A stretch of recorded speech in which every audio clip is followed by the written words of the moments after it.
Viewers, Binas kitchen ক্রিয়েশনসে আপনাদের স্বাগতম। আজ রান্না করব কই মাছ ভাপা।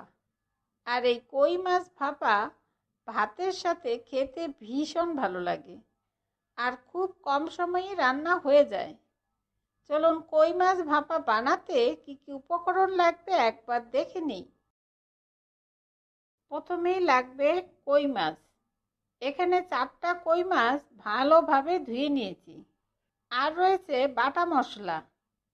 এতে রয়েছে 1 টেবিল চামচ পরিমাণ সরিষা, 1 টেবিল চামচ পরিমাণ পোস্ত, আধা চা চামচ হলুদের গুঁড়া, 3টা কাঁচামরিচ আর স্বাদ মতো লবণ, সব দিয়ে একসাথে বেটে নিয়েছি।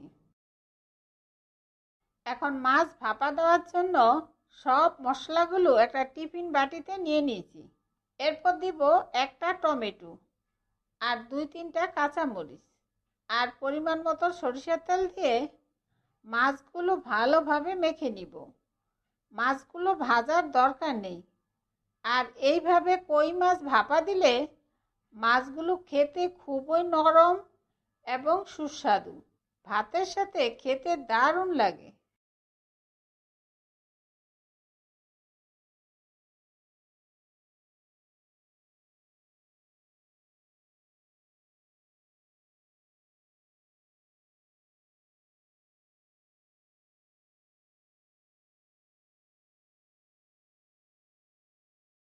এখন মাছ ভাপা দেওয়ার জন্য কড়াইতে পরিমাণ মতো পানি বসিয়ে নিয়েছি। এরপর কড়াইতে একটা স্ট্যান্ড দিয়ে নিব আর মাছের বাটিটা ভালোভাবে আটকিয়ে স্ট্যান্ডের উপরে বসিয়ে দিব। এরপর ঢেকে 15 মিনিট অপেক্ষা করব। আর এই সময় চুলার আঁচ মিডিয়াম থাকবে। এখন 15 মিনিট অপেক্ষা করার পর চুলা বন্ধ করে একটু ঠান্ডা হওয়ার পর আপনাদের খুলে দেখাচ্ছি। দেখুন কই মাছ ভাপা হয়ে গিয়েছে আর এখন গরম গরম ভাতের সাথে খাওয়ার জন্য একদম তৈরি। এখন সরিষা আর পোস্ত আর সরিষার তেলের দারুণ সুগন্ধ বের হচ্ছে। এরপর পরিবেশন করব।